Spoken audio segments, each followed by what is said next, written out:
You know right now that Julian is on trial for his life in the UK Royal Justice Court, I think is what it's called. I don't Something know. along those lines. They wear the silly wigs. They wear the, well, yes, we do. Yeah, whatever. The trials of Julian Assange, a death sentence for democracy. America's full assault on media freedom and access to information and truth is once again on full display.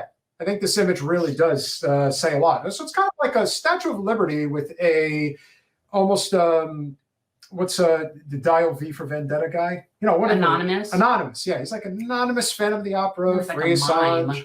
He's a crying mime. June of 2022, when Russians foreign ministry. All right, but wait. But the problem is that we're not going to have a decision on this for a while. Like they heard the arguments, but we're not having a decision on So this. how long do you think they'll actually delay this before? A month. So you think it'll be a month before they Well, I mean, it can. I mean, they're going to put it off as long. The more that they can drag it out, the better off they are. It's like such a political loser for them at this point, but they have their heels so stuck in. They're like ridiculous at this point, and they look ridiculous. We look ridiculous. The whole world thinks we're ridiculous. But I do think that what has changed is how much Australia is gotten involved and has been speaking out for Julian. It's like, welcome to the party, guys. But they finally, it seems like in Australia, are sticking up for him. But is that the off-ramp? Is the off-ramp to basically say, okay, we're not going to send you to America, but we're going to send you back to Australia? Well, first of all, that's not the off-ramp. That's where he would probably go. That's where his family is, or whatever. But I don't know. I know that they're full of distractions. I know they're full of crap. I don't believe them. And I'm, basically prepared to be like setting up camp in the friggin' Eastern District of Virginia and making this like my life's mission, because this is ridiculous. It will be the end of the First Amendment. I am not kidding about that. I've been saying this for the better part of 10 years. Keep an eye on everybody. This is a really important situation. Keep an eye on everybody who says that Julian Assange should go to prison.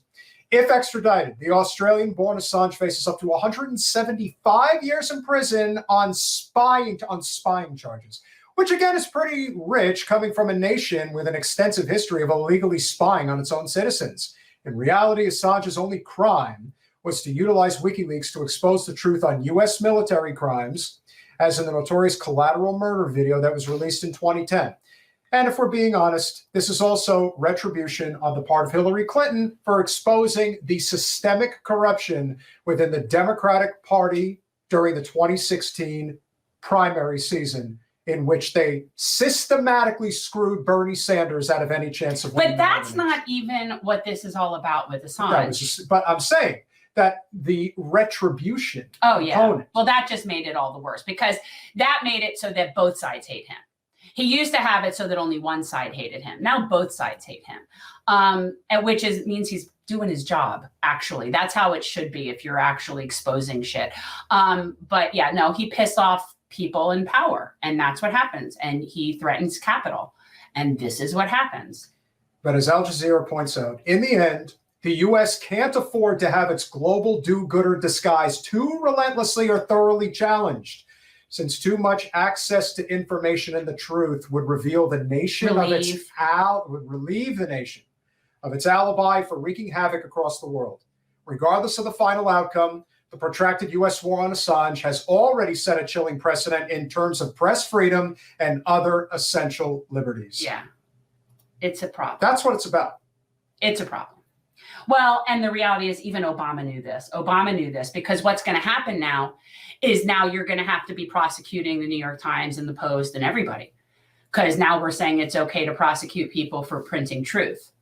This is very problematic, people. I've been saying it for 10 years or more. This is not a small thing. It's a very big thing. And the last thing that I will point out before we go, we're happy to have Jon Stewart back on the air on Comedy Central. He does a lot of good stuff. But his guests suck ass. But it's also painfully clear that he did have a little talking to after he did his segment equating that Joe Biden is not capable of beating Donald Trump again, which is true. But that's neither here nor there. He got his little talking to. And so Jon Stewart decided to go on a tirade against Tucker Carlson, talking about what a useful idiot he was and how he didn't go hard enough at Vladimir Putin. He didn't do that. Well, you know what is true about Tucker Carlson? He has given a platform for multiple years now to Stella Assange to share her message about Julian Assange and his persecution and how he needs to be freed. And Tucker did this just yesterday for Stella Assange again. Has Jon Stewart did a single thing on Stella Assange's behalf? Correct me if I'm wrong, but the answer is no. It's very easy to go after the person on the other side because you don't like them. But you know what? When it comes to the real issues that are going to define ourselves, yeah, Tucker Carlson's a blowhard. We get that. But if he's going to shine light on an issue that is of immense importance, like Assange and our press freedom, you cannot overstate how important it is that we acknowledge that reality. And if Jon Stewart is going to have to walk that fine line at Comedy Central because he pissed off the liberals for stating the obvious, then what the hell's the point of coming back, John? Thanks for watching.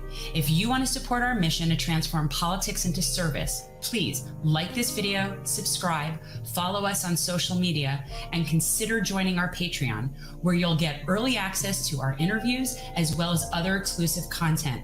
Links are in the description. Peace out.